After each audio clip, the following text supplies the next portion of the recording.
গানটা পুরুলিয়ার গান বটে। যে মরদ গুলাই মদ খায় ওদের কোনো দোষ নাই, কারণ যারা মদ খায় যাতে মাতাল হতে পারে কিন্তু তালে কোনো ভুল নাই। কেনে মারিয়েছিল সেটার কারণ তার জন্য হচ্ছে গান।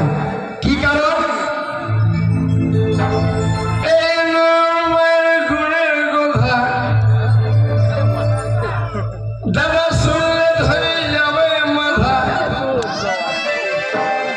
মদ খাইয়ে আসে দেখছে কেস গোলমাল, তখন ঝামেলা লাগান দিয়েছে।